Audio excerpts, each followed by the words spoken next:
Hello, hola, and welcome to today's Turn and Talk. And today I am so honored to have the opportunity to sit down next to these amazing gentlemen for a conversation about teacher leadership and pathways to leadership. You know, we know that the more engaged that our educators are, how much this benefits our students, their achievement, their lifelong success. And so I have been so impressed with these two gentlemen next to me and all that they have brought to our school and to our district. And I'm excited for you to have the opportunity to get to know them a little bit better today, and me too. So as we get started, friends, first of all, who is Mr. Mulligan and who is Mr. Valle? Such a simple question, but very impactful. So, my name is Isaiah Mulligan. I am from the South Bronx. This is my 11th year in education and my 4th year here at Shirley Chisholm. I'm very excited. I teach math and science, and this summer I had the opportunity to be the summer school site lead and principal. Absolutely, and he did an amazing job. Yeah. And Mr. Valle? Absolutely. I'm Mr. Valle. I hail originally from Seattle, Washington. I've been in the DMV now for going on 6 years. I've had 6 years I'm going into my 6th year in education. My first year here at Shirley Chisholm Elementary. I'm very excited to get started. Previously at Stanton Elementary School over in Ward 8. Just very excited for this school year coming up. I had the honor to serve as the assistant principal to Mr. Mulligan this summer. Absolutely. And so for those of you who may be watching, you're probably asking, what is Summer Acceleration? It's a DCPS initiative. Gentlemen, can you tell everybody what is Summer Acceleration, the program that you were leading this summer? I would say that it's just an opportunity when we talk about summer slide and we don't want our kids to fall behind. It just gives them the opportunity to continue working in their academics throughout the summer. But also it's a great time for them to still enjoy the summer. We had lots of activities that they got to enjoy, lots of initiatives with Legos this summer, which was also really new that our kids really enjoyed for kinder and first grade. So it does give them the opportunity to continue with their academics, but also enjoy the community that they're in with the other students. The great thing about Summer Acceleration was that we had so many different schools also be a part of our community, and also just learn about Shirley Chisholm, especially as we're transitioning the school name. So it was a great opportunity for the community to learn about our school too. I love it.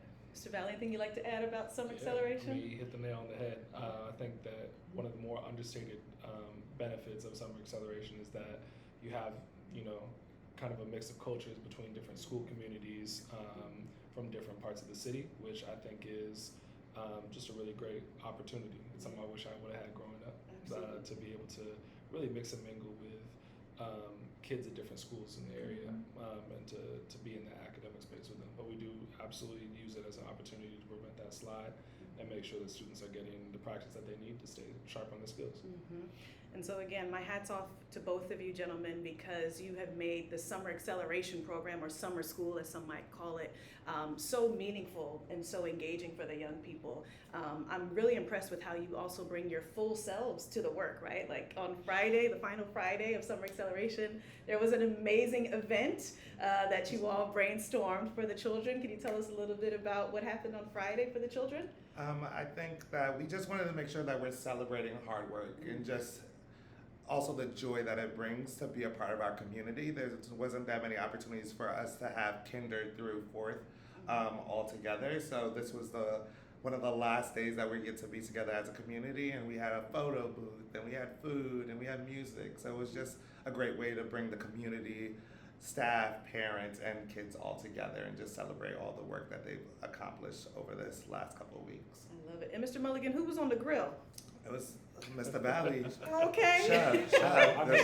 I was about to shout out Mr. Mulligan for planning the whole thing. I mean, you think about the logistics of planning where 250 students plus parents are going to be throughout the building, as well as the time breakdown. A logistical nightmare that was handled with absolute class. Yes. So hats off to Mr. Mulligan there. All I did was cook some hot dogs up. I didn't do will hold That's an it. important part of a barbecue. And I hear they It were is good, for sure. okay? Absolutely. Not to minimize it, but yeah. Yes, So, yeah, yes. it's a great time. I love it. So you all clearly have a great working relationship. And Mr. Valle, we recognize again, this is your first year with us here at the school, but this is not your first year working with Summer Acceleration, right? And Mr. Mulligan, not your first year either, right? Well, no, it is. It is your first year. This is my first year. First year, yeah, you jumped Yes. right on into the Into the leadership. fire.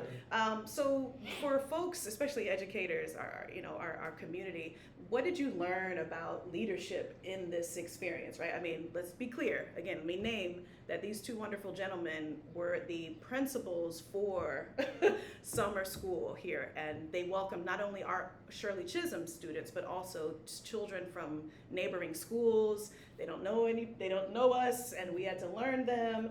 And I didn't do a thing. And so again, that's the joke between me and Mr. Mulligan and Mr. Valle, is that, I just waved and smiled at children when I saw them, but all the logistics, the planning, the curriculum, the instruction, the support to make sure it was a warm and welcoming environment, the two of you led so well, and again, rave reviews. And so what did this experience teach you about leadership that you think would be helpful to share with folks who are watching?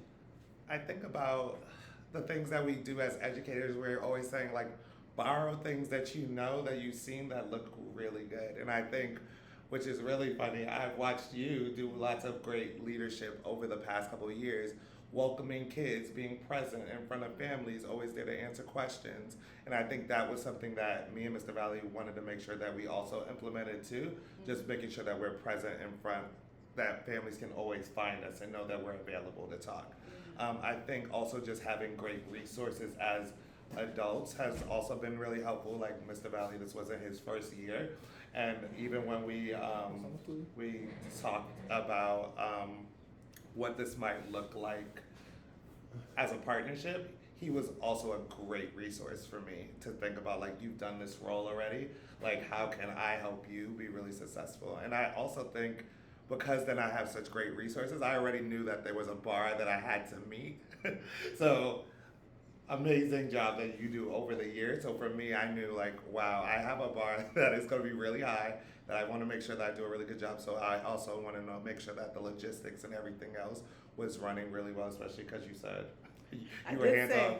This is your program.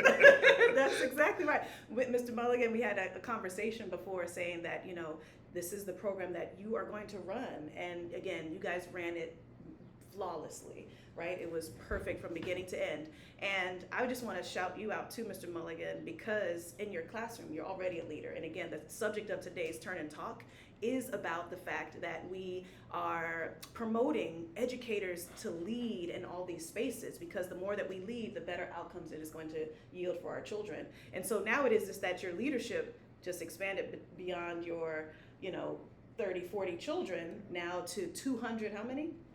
28. 228 children, and not only the children, but also their families and the partner organizations with which you all have been working.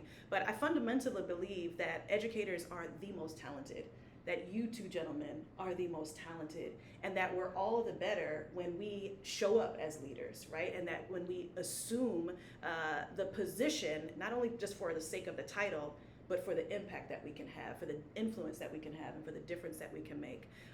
And so thank you for sharing that, Mr. Mulligan. Like, you were using different things that you've seen in other leaders that you work with. Also, your work as a team lead, right? Like, you were the grade level for this whole year and did a great job of bringing the teachers together. And so you just continue to lead and show up in so many ways that benefit us all. So thank you. Mr. Valle, how about you? What leadership lessons kind of came up for you? Again, this wasn't your first rodeo with Summer Acceleration. Mm-hmm. You've been That's doing true. this for some time. Mm-hmm. But was there anything in particular, maybe this summer, or that came up for you in terms of your leadership journey? Yeah.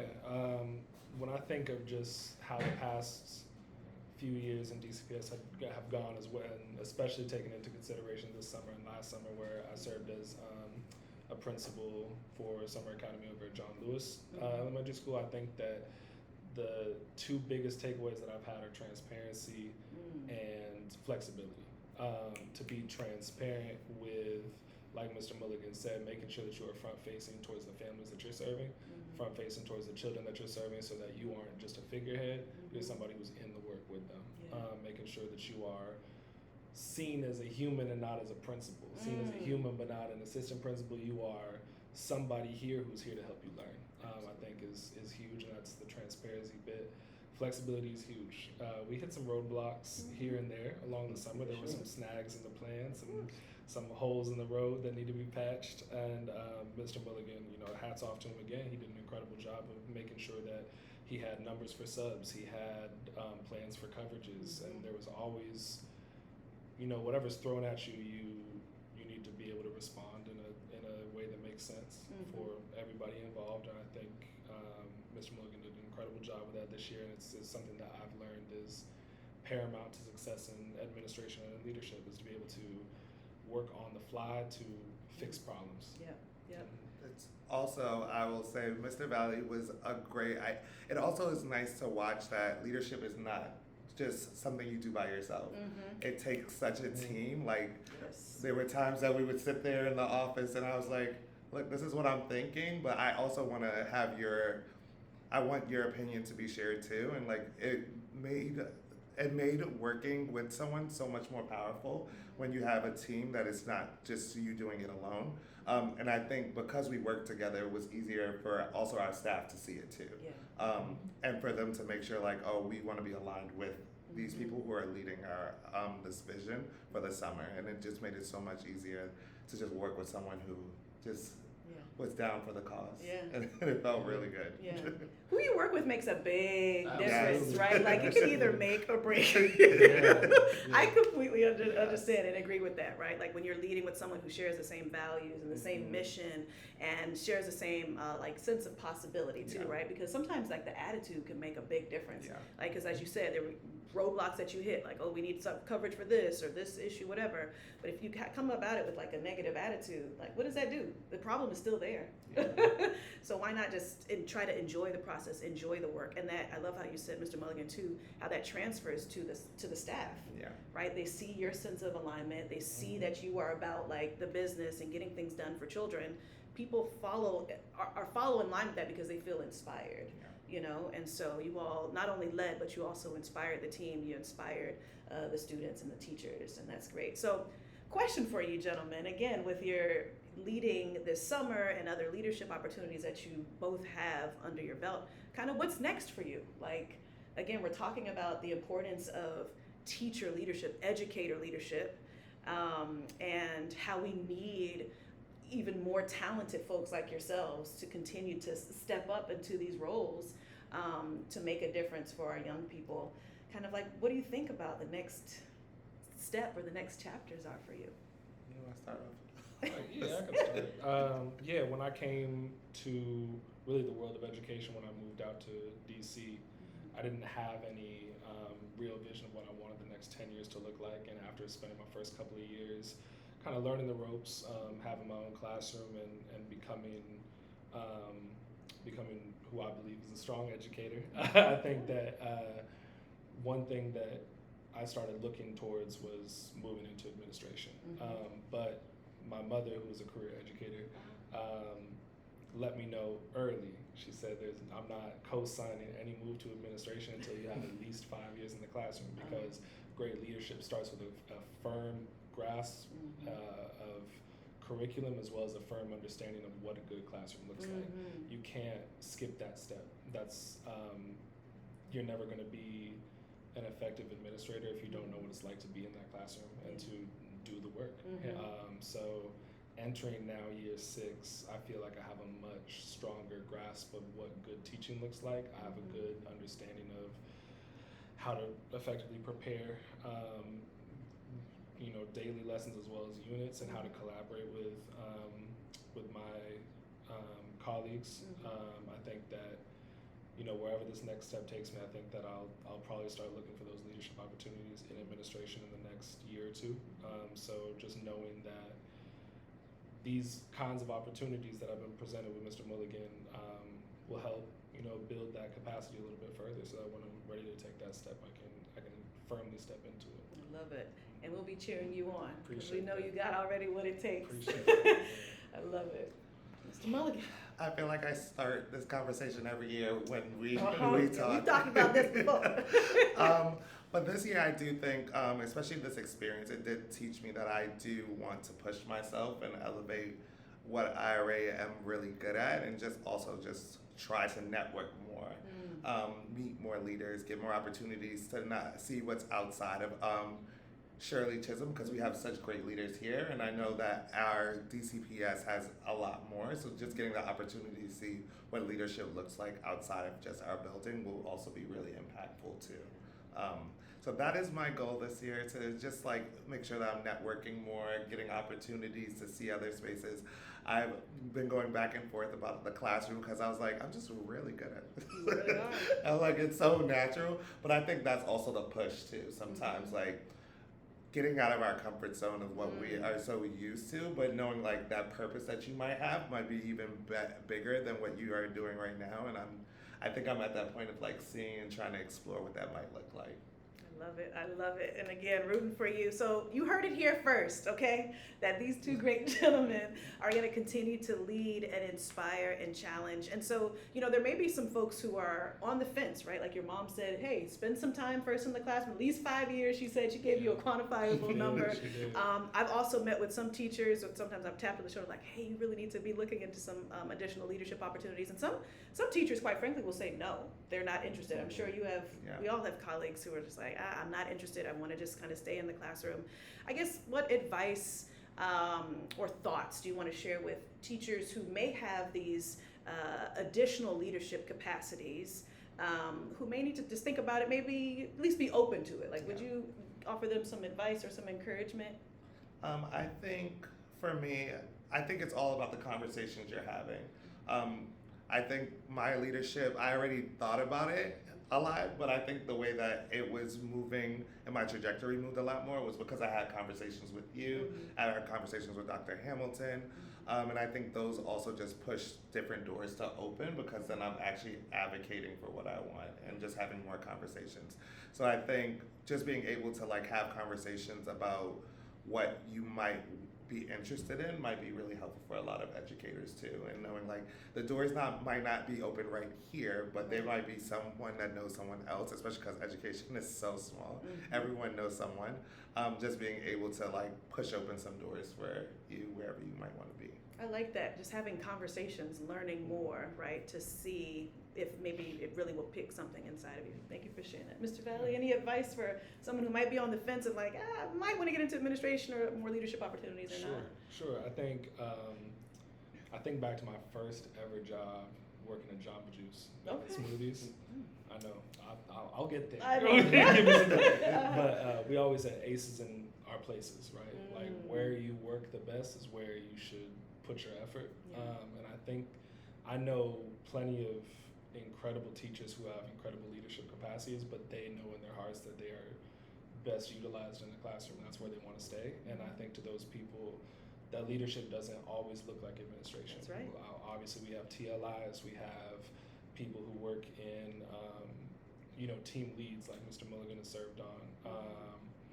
There are ways to lead that aren't principal and assistant principals. So finding out which sense of leadership works best for you. For younger leaders, I would say it's paramount to network with people, get to know your principal, get to know your school leaders, and allow them to help open some doors